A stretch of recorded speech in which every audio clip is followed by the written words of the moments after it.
बिस्मिल्लाहिर्रहमानिर्रहीम। अस्सलाम वालेकुम। उम्मीद है आपका पहला रोज़ा अच्छा गुजरा होगा और बाकी रोज़े भी अल्लाह पाक खैर खैरियत से गुजार दे और रहमतें और बरकतें जो हैं वो हमारे ऊपर नाजिल करे और हमारे मुल्क के ऊपर भी। तो आते हैं आज की जो मामलात हैं, जो ख़बरें हैं उनकी तरफ। आज भी बड़ा भारी भरकम दिन था, ख़बरें बहुत ज़्यादा थी, बड़ी भी थी और ज़्यादा भी थी, दोनों। तो एक तो ये है कि इमरान खान साहब को तोड़ने की एक और कोशिश की गई है, उसकी तफसील आपके सामने रखेंगे, उसका बैकग्राउंड भी आपके सामने रखेंगे। और दूसरी चीज़ इसी से जुड़ी हुई वो है अली अमीन गंडापुर साहब, जो वज़ीर आला KP के मुंतखब हो चुके हैं। उनके ऊपर अब नाअहली की तलवार जो है वो लटकने लगी है। तो वो मामला क्या है वो भी आपके सामने रखेंगे। और नए वज़ीर ख़जाना जो हैं उनकी हर तरफ सताइश हो रही है, वो क्यों हो रही है वो भी आपके सामने रखेंगे। तो अब आते हैं पहले इमरान खान साहब वाले मामले की जानिब। इससे पहले कि मैं उसको शुरू करूँ, मुझे आज याद आ रहा है कि इमरान खान साहब जब वज़ीर आज़म थे तो उस वक्त उन्होंने कश्मीर में खिताब करते हुए एक शेर पढ़ा था, और वो शेर उनका ये था कि मफाहमत न सिखा जबरे नारवा से मुझे, मैं सरबकफ हूँ लड़ा दे किसी बला से मुझे। तो ये बड़ी अक्कासी करता है उनकी सोच की। और आज जो सूरत हाल है वो भी इसी से जुड़ी हुई है, इससे लिंक करती है।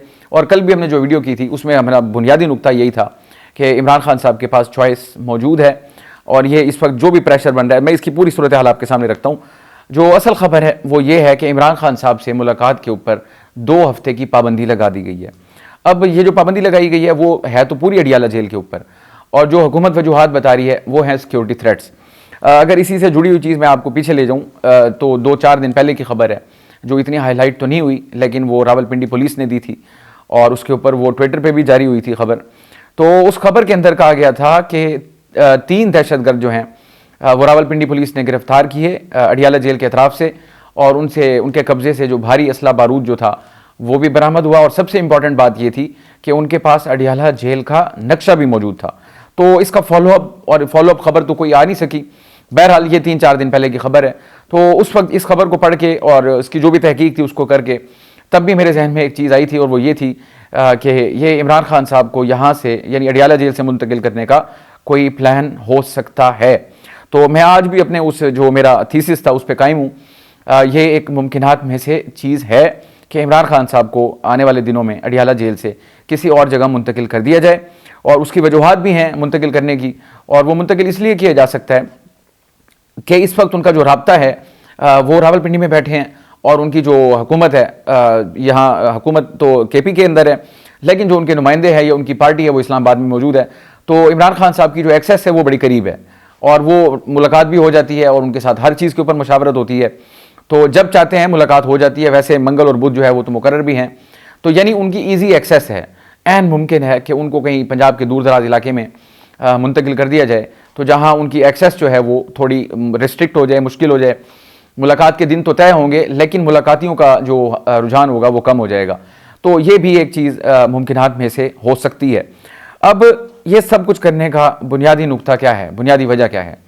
इस वक्त जो बुनियादी वजह यह है कि मैंने अपने पिछले व्लॉग में भी अर्ज़ की थी कि इस वक्त रियासत पाकिस्तान के अंदर जो सबसे बड़ा इशू उनके सामने मौजूद है, उसमें हुकूमत भी है और हमारी अफ़वाज पाकिस्तान भी हैं, इदारे भी हैं, इस्टेब्लिशमेंट सब, वो है कि इस वक्त मुल्क को इस्तेहकाम की ज़रूरत है, सियासी इस्तेहकाम की।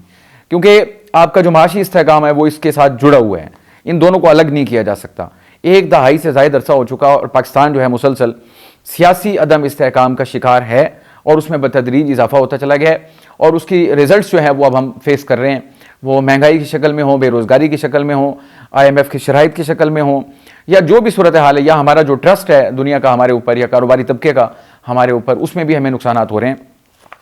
तो जो अव्वलीन तरजीह इस वक्त है एजेंडा के अंदर वो है सियासी इस्तेहकाम, और सियासी इस्तेहकाम की जो कुंजी है वो इमरान खान साहब के हाथ में है।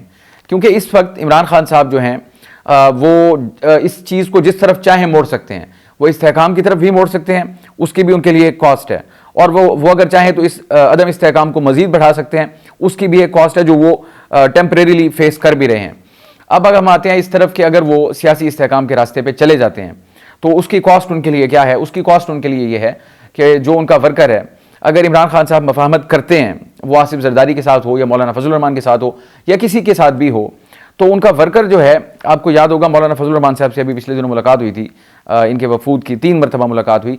तो उसके ऊपर इनका वर्कर जो था वो बड़ा इस चीज़ के ऊपर नालाम हुआ कि आपने उनके खिलाफ जिहाद किया, आज उनके साथ जाके बैठ गए। तो अब अगर वो आसिफ जरदारी के साथ मफाहमत करते हैं तो इसकी कॉस्ट ये होगी, जो वर्कर है उसका फीडबैक है, उसका रिस्पांस क्या होगा इसके ऊपर, इमरान खान साहब के इस फैसले के ऊपर, जो इमरान खान साहब की स्ट्रेंथ है कि वो पीछे नहीं हटते, तो ये एक शक्ल हो सकती है उसकी कॉस्ट की। और दूसरी चीज़ ये है कि अगर वो मफाहमत की तरफ नहीं आते तो फिर जो वो जिसको कहते हैं न्यूज़ टाइटनिंग, जो फंदा है वो मजीद तंग से तंग होता चला जाएगा। जो आज की खबर है वो उसकी अक्कासी करती है उस चीज़ की, ये खबर भी, और आज ही के दिन अली अमीन गंडापुर वाली खबर भी, उस पर मैं बाद में आता हूँ। अब इमरान खान साहब के पास जो ऑप्शंस हैं वो बड़ी लिमिटेड हैं, और जो वो फंदा है वो टाइट हो रहा है रफ्ता रफ्ता। देखते हैं कि वो इस चीज़ को कब तक रेजिस्ट करते हैं। जो आज का फैसला है उस फैसले के अंदर ये चीज़ इमरान खान साहब के लिए बड़ी तकलीफ देह होगी कि अब 15 दिन या 14 दिन जो भी टाइम है वो एब्सोल्यूट आइसोलेशन होगी उनकी, पार्टी के साथ डिस्कनेक्ट होगा। इस वक्त पार्टी को बड़े बड़े फैसले जो हैं वो हो रहे हैं और पार्टी को ज़रूरत थी अपनी लीडरशिप की, ताकि वो उनसे मुशावरत करके चीज़ों को आगे बढ़ा सकें, तो वो अब हो नहीं सकेगी। आज भी इनका वफ्त वहाँ पे पहुँचा, बैरिस्टर गौहर भी थे और उसमें उमर अयूब साहब भी थे, लेकिन उनकी मुलाकात जो है वो नहीं होने दी गई, और वहाँ पे उन्होंने टॉक भी की और बड़े मजम्मत की इस चीज़ की। बल्कि बैरिस्टर गौहर साहब जो थे उन्होंने कुछ खदशात का भी इजहार किया। बैरिस्टर गौहर ने कहा कि हमें इमरान खान साहब की जो लाइफ है उसके ऊपर बड़ी रिजर्वेशन है, हमें उनकी जो इसके बारे में वेलबींग है उसके बारे में हमें आगाह किया जाए, मुकम्मल रिपोर्ट दी जाए। उनकी हेल्थ के बारे में हमारे बड़े खदशात हैं, उसकी भी हमें रिपोर्ट दी जाए। और ये जो ब्लैंकेट किस्म का ऑर्डर इन्होंने कर दिया अचानक से, इसको भी वापस लिया जाए, ये गैर कानूनी है। तो अगर इन्होंने वापस लेना होता हुकूमत ने तो वो ऑर्डर ये करते ही क्यों। अब इसी के साथ जुड़ी हुई एक और चीज़ थी, वो ये थी, वो कल भी हमने व्लॉग में जिक्र किया, वो है मोहसिन नकवी फैक्टर। पाकिस्तान तहरीक इंसाफ शदीद खदशात का इजहार कर चुकी थी मोहसिन नकवी के ऊपर, और आज उनका वजारत दाखिला का बाकायदा जो है अमली इकदाम का वो पहला दिन था। लेकिन ये फैसला तो था पंजाब हुकूमत का, बट तहरीक इंसाफ जो है वो ख़ास तौर पर उमर अयूब साहब जो कि इनके अपोजिशन लीडर भी हैं, उन्होंने वाज़ेह अल्फाज में कहा कि इस फैसले के पीछे मोहसिन नकवी है। तो अब बात यह है कि पहले भी बहुत सारे फ्रंट्स खुले हुए हैं, अब वज़ीर दाखिला जो है वो सिक्योरिटी का एक किस्म का इंचार्ज भी है, जो अंदरूनी सिक्योरिटी है, वो अगर आगाज़ इस तरीके से हो रहा है तो फिर आगे कैसे चलेगा। हम बात तो करें सियासी इस्तेकाम को अचीव करने की, लेकिन अगर पोस्चरिंग इस तरह की होगी तो क्या उससे सियासी इस्तेकाम अचीव हो सकेगा या नहीं हो सकेगा, उसके इम्कानात बड़े मादूम हैं। लेकिन एक बात चीज़ मैं आपको सर्टेनिटी के साथ कह सकता हूँ कि हाईएस्ट लेवल के ऊपर ये चीज़ें तय कर ली गई हैं कि सियासी इस्तेकाम के ऊपर अब किसी भी सूरत कॉम्प्रोमाइज़ नहीं किया जाएगा, चाहे जितनी भी सख्ती करनी पड़े। ये टारगेट है सियासी इस्तेकाम, और इसको हर सूरत अचीव किया जाएगा, वो चाहे 9 मई के केसेस हों। आपको अगर यहाँ से सख्ती बढ़ती है तो जो 9 मई के मामलात हैं आपको वहाँ भी सख्ती बढ़ती हुई नज़र आएगी उन लोगों के ऊपर जिनके ऊपर इल्ज़ाम है कि ये उसमें मुलविस हैं, from top to bottom, worker से लेकर लीडरशिप तक, उनके ऊपर सख्ती बढ़ेगी, उस पर कोई टॉलरेंस, ज़ीरो टॉलरेंस होगी। और दूसरी चीज़, ये अली अमीन गंडापुर वाला जो मामला आया है, अब वो सूबे के इंचार्ज हैं, उनका एग्रेशन आपने देख लिया, उनकी गुफ्तगू आपने सुन ली, उनके फैसले आपने देख लिए, उनका नारा आपने सुन लिया कि उनका नारा ये है कि साडा हक इत्थे रख, वो ज़बरदस्ती लेंगे अगर उनको हक नहीं मिलता। एक एहतजाज उन्होंने कर लिया, उसके ऊपर उन्होंने जो कुछ कहा वो भी आप सुन चुके हैं। तो अभी कुछ ही दिन हुए हैं, एक दरख्वास्त आ गई इलेक्शन कमीशन के अंदर, और वो दरख्वास्त के अंदर मुतालबा ये इल्ज़ाम लगाया गया है कि अली अमीन गंडापुर साहब जो हैं उनकी कुछ 735 कनाल ज़मीन थी जो आर्जी तौर पर उनके नाम पर मुंतकिल हुई थी DI खान में, और उसको बेच कर उन्होंने गाड़ी खरीदी। तो इसका मतलब अब जो इल्ज़ाम लगाया गया वो JUI के रहनुमा है एक, उनकी जानिब से दरख्वास्त दी गई इलेक्शन कमीशन में, और कहा गया कि इन्होंने कंसीलमेंट की, ये अपने जो असासे थे उनको छुपाया, लिहाजा इनको जो है नोटिस दिया जाए और इनसे ये तहकीकात की जाए। अब इलेक्शन कमीशन की जानिब से उनको नोटिस भी जारी कर दिया गया है और 26 मार्च को उनको तलब भी कर लिया गया है। अब आप ये जो कंसीलमेंट का इशू है, मैं उसकी 2 एग्जाम्पल्स आपके सामने रख देता हूँ। बड़ी एग्जाम्पल जो है वो नवाज शरीफ की थी, मुल्क के वज़ीर आज़म थे, उनके खिलाफ पनामा केस चला, और पनामा केस के अंदर रिजल्ट जो उसका एंडिंग हुई थी वो ये हुई थी, ब्लैक लॉ डिक्शनरी के तहत जो एसेट्स हैं उसको डिफ़ाइन किया गया, और डिफ़ाइन ये किया गया कि अकामा के ऊपर जो इनकी तनख्वाह थी वो रिसीवेबल थी, चूँकि इन्होंने वो डिक्लेयर नहीं की तो इसलिए ये सादिक और अमीन नहीं है और इनको डिस्क्वालीफाई कर दिया गया फॉर लाइफ। तो अब ये कंसीलमेंट का इशू था, यानी असासे छुपाए गए, उसके ऊपर उनको नाअहल कर दिया गया। इमरान खान साहब का जो अब ये केस चला तोशाखाना का, उसके अंदर भी यही सब कुछ था कि ये इन्होंने लिए तहाइफ लेकिन उनको जाहिर नहीं किया, तो लिहाजा वो भी वहाँ से फारिग हो गए, उनको सज़ा हो गई। अब ये केस जो बन रहा है अली अमीन गंडापुर साहब के ऊपर, वो भी एसेट उसका है कंसीलमेंट का, कि आपने कंसीलमेंट की। तो ये हमारा जो ये बदकिस्मती है हमारी कि पॉलिटिकल मकासद के लिए जब भी कानून का इस्तेमाल होता है उसके नताइज कभी अच्छे नहीं निकले। वो नवाज शरीफ थे, वो वापस आ गए, केसेस भी ख़त्म हो गए, सज़ाएँ भी ख़त्म हो गई। इमरान खान साहब का था, इनकी भी सज़ाएँ ख़त्म हो जाएंगी। अब ये आपके जो इस वक्त जो मुल्क को ज़रूरत है जिस चीज़ की, सियासी इस्तेहकाम, तो उस वक्त भी ये आर्म ट्विस्टिंग जो है बज़रिया क़वानीन वो हो रही है और उसका जो वो है इजहार हम देख रहे हैं। तो अब देखना होगा अली अमीन गंडापुर साहब जो है, दो चीज़ें पैरेलल चलेंगी। एक, अली अमीन गंडापुर साहब की अप्रोच, अगर तो वो मफाहमत की तरफ आते हैं, ये मेरा तबसरा और तजिया है माजी को मद्देनज़र रखते हुए, अगर वो मफाहमती सियासत की तरफ बढ़ते हैं तो फिर ये केसेस उनका कुछ नहीं बिगाड़ सकते। अगर उन्होंने मजीद सख्ती की, साडा हक है थिरक, इस चीज़ को आगे वो नारे को प्रचार करते रहे, तो फिर ये जो केस है उनके गले का फंदा भी बन सकता है, जो माजी में हम देख चुके हैं। नवाज शरीफ भी हो गया और ये भी हो गए, और उससे पीछे भी चले जाएं तो आपको पूरी हिस्ट्री मिलती है। तो ये चीज़ें ये एग्जैक्टली आपस में जुड़ी हुई हैं उस एक पॉइंट से कि सियासी इस्तेहकाम को अचीव करना जो है that is the prime objective of our, इस वक्त जो हमारी रियासत है उसको अचीव करने के लिए किसी भी रास्ते की रुकावट को बर्दाश्त नहीं किया जाएगा।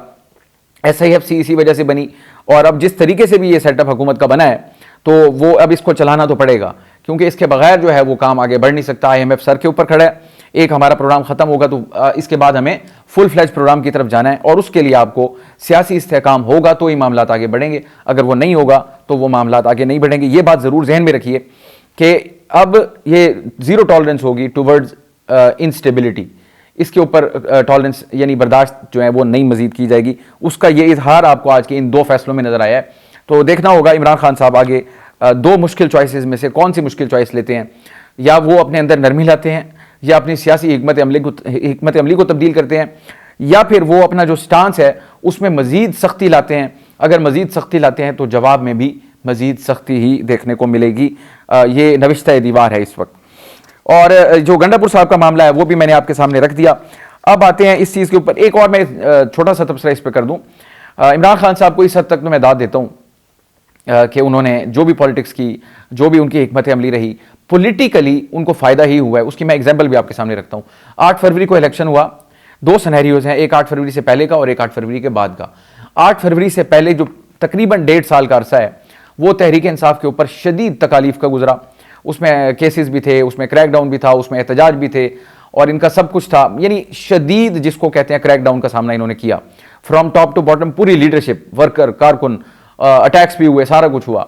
लेकिन उस वक्त ये लगता था 8 फरवरी से पीछे कि पाकिस्तान तहरीक इंसाफ जो है वो वाइप आउट हो जाएगी, वो ख़त्म हो जाएगी, वो यानी इलेक्टोरल पॉलिटिक्स से बाहर निकल जाएगी, क्योंकि उनकी सारी जो लीडरशिप थी इलेक्टोरल कॉलेज की जो थी, मतलब जो इलेक्शन लड़ने वाले लोग थे वो सारे या तो अंडरग्राउंड थे, या उनके नॉमिनेशन पेपर मंजूर नहीं हुए, या उनको रिजेक्ट कर दिया गया, या वो बाहर ही नहीं आ सके कि वो इसमें एक्टिविटी में हिस्सा ले सकें, ना उनकी कोई कैंपेन थी। लेकिन जब 8 फरवरी आई, मैं उसको कहता हूँ day of judgement, political day of judgement, तो आपने सारा कुछ किया, लेकिन उसके बाद जो रिजल्ट्स आए वो सारों के लिए शॉकिंग थे।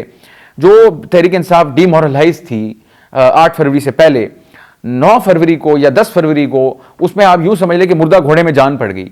अब इमरान खान साहब का जो कॉन्फिडेंस है वो तो आसमान पे पहुंचा हुआ है, और वो चीज़ उनके रास्ते की रुकावट बन रही है मफाहमाना सियासत की तरफ जाते हुए। स्ट्रेंथ उनकी इस वक्त क्या है, वो हाथ में लेके फिर हैं फॉर्म 45।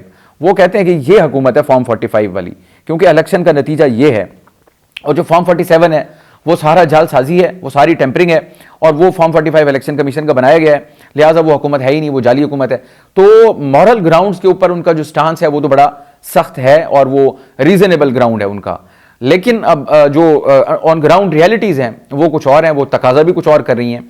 तो बहरहाल अब देखना होगा कि आगे की पॉलिटिक्स जो है वो इमरान खान साहब उसको किस तरफ लेके जाते हैं और कैसे लेके जाते हैं, ये उनकी चॉइसेस होंगी। गेम इमरान खान साहब के हाथ में है। ये भी कमाल की बात है कि एक बंदा जेल में बैठा है, कैद है, इलेक्शन नहीं लड़ सका, पार्टी तोड़ दी गई, सारा कुछ, फिर भी सारी गेम उसके पास है, और जो जीत चुके हैं वो इस वक्त सियासी इस्तेहकाम के लिए उस बंदे के मोहताज बने हुए हैं जो कि जेल में कैद बैठा है। और ये एक हकीकत है कि इस वक्त इमरान खान साहब लीड कर रहे हैं बावजूद इसके कि वो जेल के अंदर बैठे हुए हैं। तो देखना होगा कि वो अपनी जो तरजीहात हैं उसका तयन कैसे करते हैं, 1 2 3 किस तरीके से वो आगे लेके चलते हैं। चॉइसेस उनके लिए भी बड़ी मुश्किल है। तो इसके बाद मैं आता हूँ आज की जो हमारे वज़ीर ख़जाना साहब वाला मामला है उसके ऊपर। तो वज़ीर ख़जाना साहब आ गए, अब सारी तवक्कुआत जो हैं वो जिसको कहते हैं ना साकी, इस वक्त वही बने हुए हैं, साकी पे सबकी नज़र होती है। तो ये अब देखते हैं कि वो आगे किस तरह डिलीवर करते हैं। लेकिन जो वाइब्स आ रही हैं उनके मामलात से, आज ब्लूमबर्ग ने एक रिपोर्ट लिखी, उसमें बड़ी तारीफ की गई। उन्होंने कहा जी IMF के नए प्रोग्राम से पहले ये जो हमारे मोहम्मद औरंगज़ेब साहब हैं, इनकी तैनाती एक अहसन इकदाम है, यानी वो भी इसकी सताइश कर रहे हैं, इसकी तारीफ़ कर रहे हैं। और इसके अलावा जो उनके बारे में जो भी मेरी गुफ्तगू कुछ लोगों से भी हुई और जो मैंने उनके बारे में सुना, तो तवक्कुआत जो है वो बढ़ गई हैं, उम्मीद भी वाबस्ता हो गई है। लेकिन जो कुछ उन्होंने करना है और जो कुछ उनके ज़िम्मे है, उसको अचीव करने के लिए जो प्री रेक्विजिट है वो यही है कि सियासी इस्तेहकाम होगा तो ही चीज़ें आगे चल सकेंगी, मामलात में बेहतरी आ सकेगी, IMF का प्रोग्राम बेहतर हो सकेगा। तो ये सारी चीज़ें तभी बेहतर होंगी जब सियासी इस्तेहकाम होगा। और अगर ये नहीं मिला तो फिर वो चाहे आप अफलातून को भी उठा के ले आएँ, तो वो ये तो औरंगज़ेब साहब तो कुछ भी नहीं होंगे। कोई भी शख्स फिर उस पर जो है वो आपको खातिर खा रिजल्ट्स नहीं दे सकेगा। तो बहरहाल आने वाली सूरत हाल के बारे में भी आपको हम आगाह करते रहेंगे। आज के लिए इतना काफ़ी होगा। आप हमारी वीडियोस को लाइक कर सकते हैं, सब्सक्राइब कर सकते हैं चैनल को, और अपना कमेंट जो है वो फीडबैक वो भी ज़रूर शेयर कर सकते हैं। मुझे इजाज़त दीजिए कल तक के लिए। कल आपसे मुलाकात होगी। अल्लाह हाफ़िज़।